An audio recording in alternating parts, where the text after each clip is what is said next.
बिस्मिल्लाहिर्रहमानिर्रहीम, अस्सलाम वालेकुम। मैं हूं फ़याज़ महमूद और आप देख रहे हैं फ़याज़ महमूद यूट्यूब चैनल। नाज़रीन, मैं एक चीज़ क्लियर करना चाहता हूं। मेरी जितनी भी वीडियोस होती हैं उसके पर्पज़ को व्यूज़ हासिल करना या लाइक्स हासिल करना नहीं होता, क्योंकि मैं एक प्रोफेशनल जर्नलिस्ट हूं। मैंने मुख्तलिफ़ टीवी चैनल्स के साथ काम किया है और अब भी अल्हम्दुलिल्लाह मैं बोल्ड टेलीविज़न नेटवर्क के साथ काम कर रहा हूं और कोर्ट रिपोर्टर हूं। मैंने बड़े बड़े केसेस कवर किए हैं। मैंने मियाँ नवाज़ शरीफ, इमरान ख़ान, परवेज़ मुशर्रफ, आसिफ अली ज़रदारी साहब, इन तमाम के जो केसेस हैं मैंने कवर किए हैं। तो इसलिए जितनी भी मेरी ख़बरें होती हैं वो ऑथेंटिक होती हैं।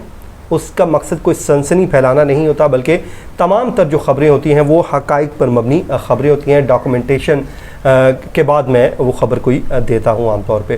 तो आज का जो वीलॉग है वो पोस्टमार्टम रिपोर्ट क्योंकि एक्सक्लूसिवली सामने आ गई थी, मेरे सोर्स से मुझे मिली, तो मैंने सोचा कि आपके साथ उसको शेयर कर लूँ। इसका मकसद सिर्फ यही है कि मैंने ये केस भूलने नहीं देना आम आवाम को, ताकि उनको पता चले कि ये कितना दिलखराश वाक़या है और इस कातिल ने किस जुल्म का मुज़ाहरा किया है। तो इसलिए अगर आप कमज़ोर दिल के मालिक हैं तो मेरी आपसे रिक्वेस्ट है, इल्तिजा है कि आप ये वीलॉग ना देखें, क्योंकि इसमें जो इन्फॉर्मेशन है वो बड़ी दिलखराश इन्फॉर्मेशन है और मैं भी दिल पर पत्थर रख के कर रहा हूँ। और मेरी दुआ है अल्लाह ताला नूर मुक़द्दम को इंसाफ दे और उसकी मग़फ़िरत फरमाए और अल्लाह ताला ऐसा वक्त किसी की बेटी या बहन पे ना लाए। तो सब बोलिए, आप बोल दीजिए आमीन। अच्छा जी, पोस्टमार्टम जो रिपोर्ट है वो ये कहती है कि डेड बॉडी लाई गई थी नूर मुक़द्दम की और पोली क्लिनिक की एमरजेंसी में ये डेड बॉडी पहुंचाई गई।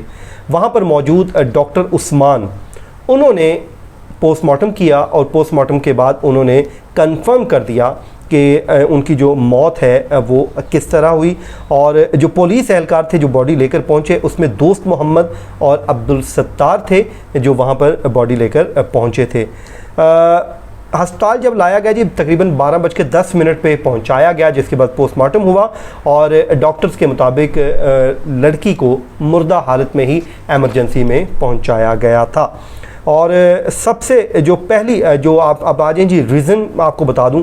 जो पहली रीज़न ये बताई गई है कि जो मौत है वो सर तन से जुदा कर दिया गया था और जो ब्लड सर्कुलेशन है ब्रेन की वो रुक गई और वो कॉज बनी डेथ की।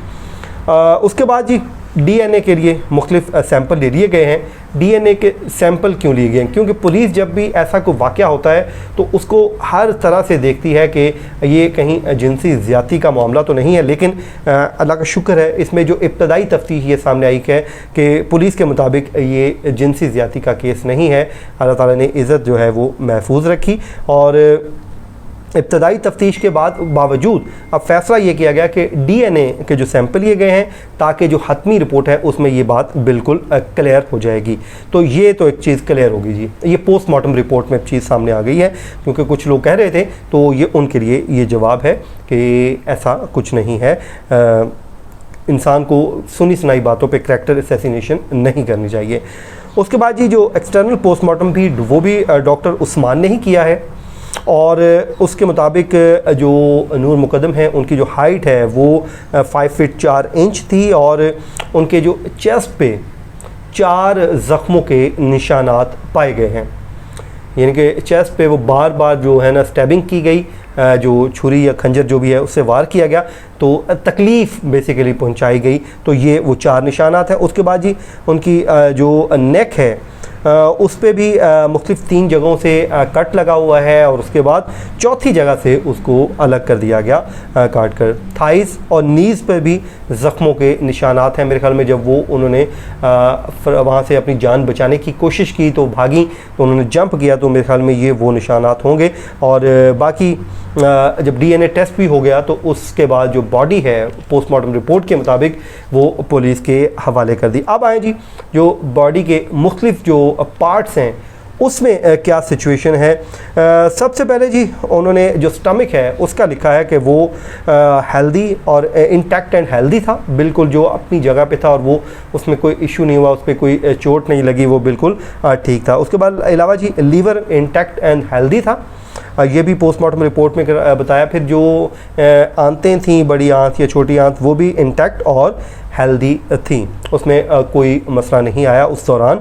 और इसके अलावा जी जो लड़की है जिसकी डेथ हुई उसका खाका भी बनाया गया है, और खाका में देखा भी है सारा, ज़ाहिर है पोस्टमार्टम रिपोर्ट मेरे पास आ गई है, एक्सक्लूसिवली आपके साथ ये मैं शेयर कर रहा हूँ। उसके बाद जी जो कान के करीब तकरीबन कहा जाता है, कान के नीचे 3 जो निशानात हैं, जो कट लगे हैं, वो लगाए गए, उसने इस दरिंदे ने लगाए।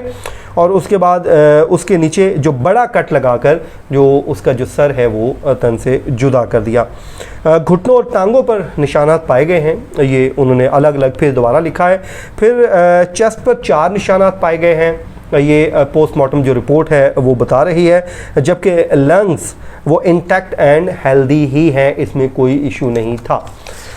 अच्छा जी, उसके बाद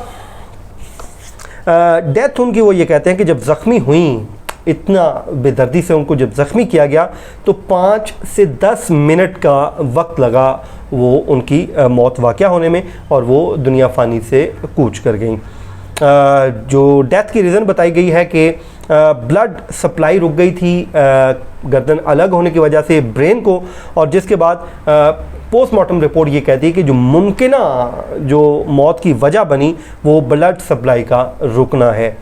हतमी ये अभी क्योंकि हतमी रिपोर्ट नहीं है, वो ये कहते हैं कि फ्रांसिक मुआयने के लिए ये चली गई है रिपोर्ट। जब फ्रांसिक मुआयना तमाम तर एविडेंस का कंप्लीट हो जाएगा तो फिर जो रिपोर्ट आएगी उसको फाइनल पोस्टमार्टम रिपोर्ट कहा जाएगा। और ये पोस्टमार्टम हुआ कब है, वो ये लिखा हुआ है जी 9 से 10 घंटे, यानी कि डेथ होने के 9 से 10 घंटे के वक्फे के बाद ये हो रहा है। अब इसमें डॉक्टर ज़ाहिर है वो उसकी जो बॉडी के निशानात होते हैं, उसके ऊपर जो भी ज़ख़म होते हैं उसको अंदाज़ा लगाते हैं। उसमें मार्जिन कहा जाता है कि मेरी जो बात हुई, जो एक्सपर्ट्स हैं वो ये कहते हैं कि इसमें मार्जिन रखा जाता है, घंटा 1.5-2 घंटे का मार्जिन हो जाता है, ऊपर नीचे हो सकता होता है। ज़ाहिर है इंसान है वो असेसमेंट कर रहा होता है, मुख्तलिफ उसका कलर देख के, उसकी जो निशानात हैं उसको देखने के बाद वो अंदाज़ा लगाते हैं। तो ये टाइम लगा जी। जिसके बाद एक चीज़ मैं इस रिपोर्ट को पढ़ने के बाद,